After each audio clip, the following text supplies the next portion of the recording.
What are the chances, living way back in the woods, that I would have a two-legged issue in here where I live? Chances are pretty small, but it happened. Hey folks, welcome back. Hope everyone's doing good. Hope you're behaving. I hope you are being mindful of your surroundings. The other day I did a part 1 on security. And again, I am no expert, folks. I am learning as I go. Sometimes I miss stuff. Sometimes I get tired and I get a little complacent. Something doesn't happen for a long time, so we just kind of start getting more comfortable. We're not paying close enough attention, right? Complacency. We all do it. We do. We all do it. So all I can tell you is what I have from my experiences. And I'm learning every day. So, welcome back. This is part 2. We covered, in the first video, part 1, we covered motion sensor alarms, a little bit on motion lights, right? The two combined will alert you when something's moving about, whether it's a fox or a skunk or a bear or coyote, bobcat. It could be anything here, including two-legged humans, right? The four-legged are pretty predictable. The two-legged, unpredictable, because they can plot, they can scheme, and they can manipulate, right? They can manipulate. So, my question is, do you have a safety plan? If something were to happen, do you have a plan what you are going to do? Now, I know, especially here in Maine, we'll always say, well, we're locked and loaded. We're locked and loaded. That's pretty easy to say when you're behind a keyboard.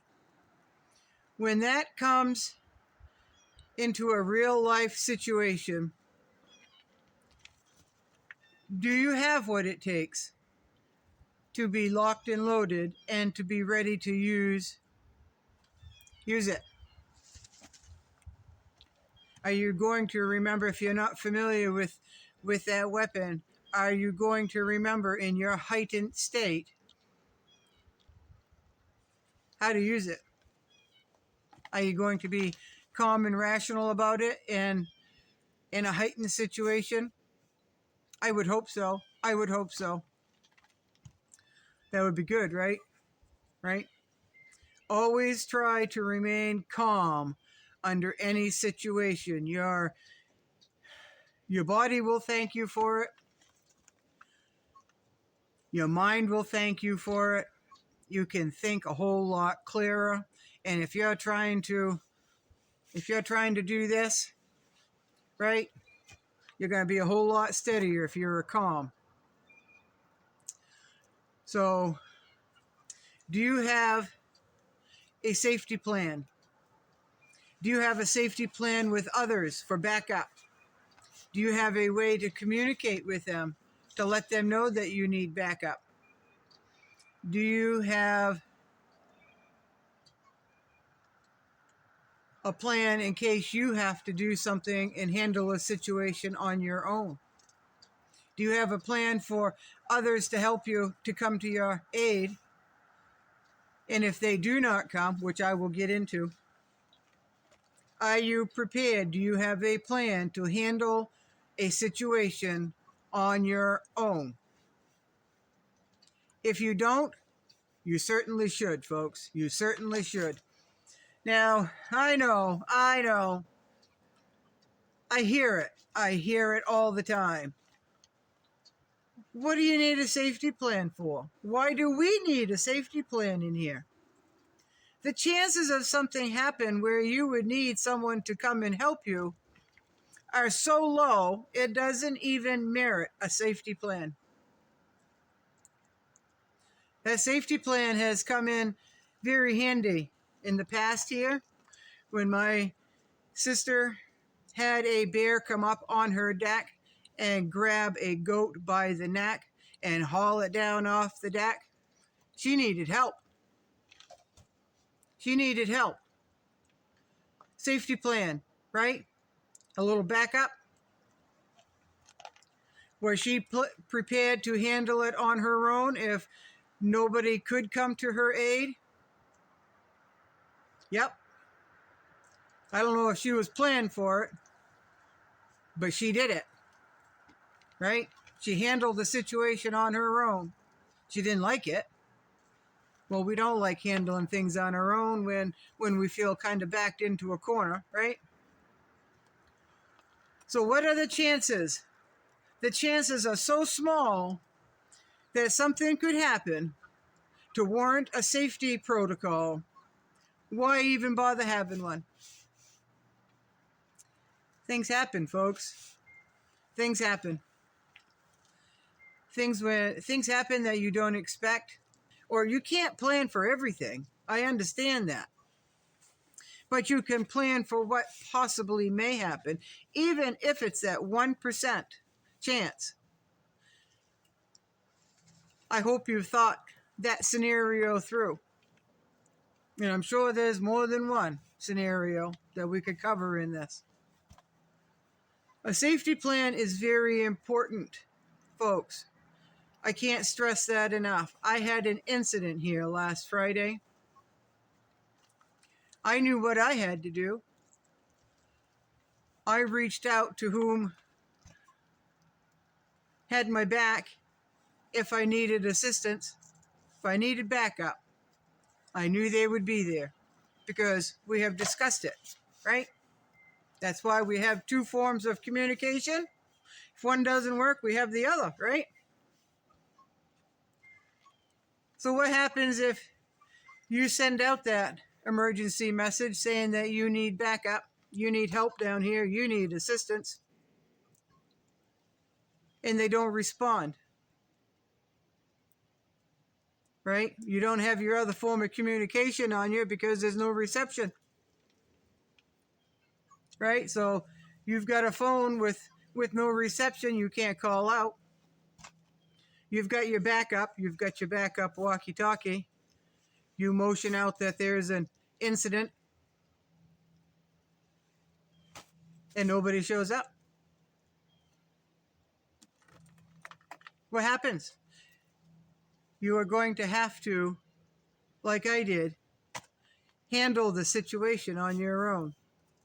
This is where you need to know your local laws, folks. You need to know your local laws, what you can and cannot do. Right? So, if you have a safety plan in place and others are involved, I would highly recommend that you hold either a meeting, a get-together, whatever you want to call it, and go over that plan. Even if nothing happened, even if nothing has happened, it's a pretty good idea to get together and go over that plan every once in a while. It won't hurt whatsoever to practice that plan every once in a while. We do monthly fire drills in a lot of our businesses here in Maine, right? Monthly fire drills, quarterly fire drills. What are the chances of them needing to put that safety plan in place? Chances are very small, but it happens, right? So when something does happen, everybody knows what they are supposed to do. They have practiced it. Everybody knows the protocol. Safety first. Have a plan to keep you and yours safe. have a backup plan. If other people are involved to give you assistance, make sure that they respond as they are supposed to, right? What are the chances? I live in the woods, folks. I live in the woods. I'm back a ways. It would take somewhere quite a long time to walk down in here. But if they catch you off guard, they kind of surprise you. You need to make sure that you are calm enough to think clearly, think rationally, and if you have others that are there to give you some assistance, make sure that you are able to contact them. Make sure that they are ready on their end to receive that message and what they are supposed to be doing when they do come for your aid. What are the chances, living way back in the woods, that I would have a two-legged issue in here where I live? Chances are pretty small, but it happened. Was I ready and prepared on my end? I certainly was. Did I remain calm? Absolutely I was. Was I able to reach out with my cell phone? No reception, folks. No reception. I couldn't call out. Did I have my backup? I sure did. I had my walkie-talkie. I had my radio. Did I follow protocol that was set in place, that was agreed upon? I did. Nobody responded, folks. Nobody responded. Nobody came to my help. So I had to deal with that on my own, which I was prepared to do. And again, folks, you need to know your laws. Right? Just saying. Backup plan for your backup plan for your backup plan. First backup was my cell phone. I couldn't get out to anyone. My backup plan was my radio. No one responded. My backup for my backup for my backup for my backup relied solely on me and what I needed to do to keep myself safe. This is where you need to be rational. You can't go off onto hysterics. Being irrational, being impulsive, not thinking things through clearly and calmly could not only get someone else hurt, but it could get you hurt as well. Right? You need to be calm and you need to be rational. You can't be a hothead.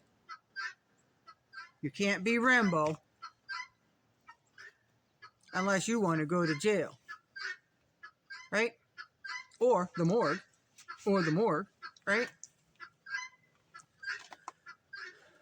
Do you have a safety plan? Do you have a safety plan and have practiced that safety plan? Are all parties involved as invested in this plan as you are? Or because nothing has happened, or nothing has happened for a while, have they become complacent?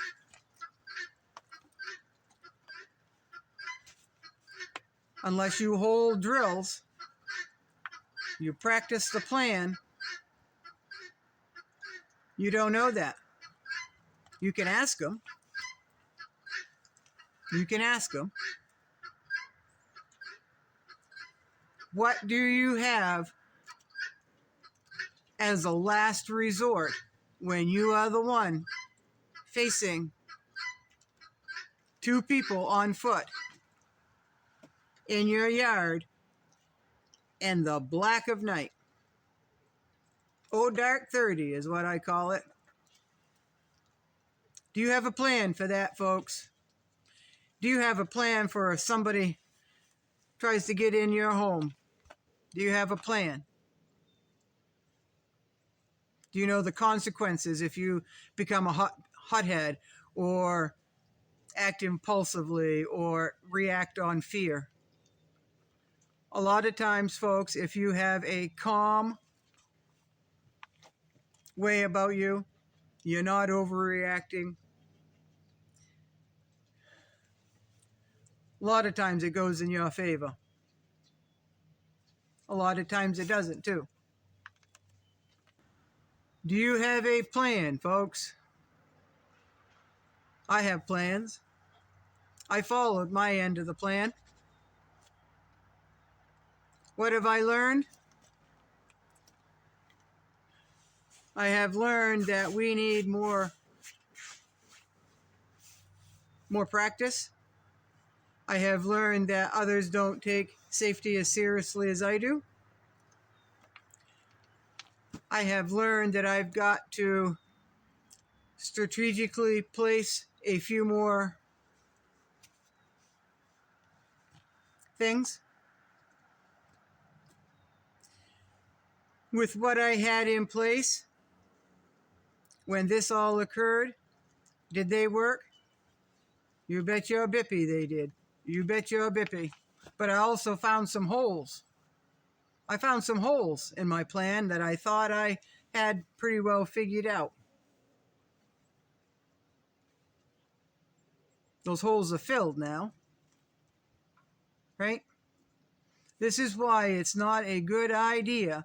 People ask me all the time, can you take me for a walk around your homestead? Can you show me the inside of your homestead? Can you show me your pantry? Folks, that's just inviting trouble to you. Instead of assuming what you may or may not have, if you show them, they know you've got it. There's no question. If they want it, and if they're a little bit nefarious, guess what? They're going to find a way to get it. Right? What's your plan, folks? You got to have a plan, even though you think you live in the safest place on the planet. Anything can happen. Just saying, folks. Don't end up in prison. Don't end up in jail. Don't end up in the morgue, folks.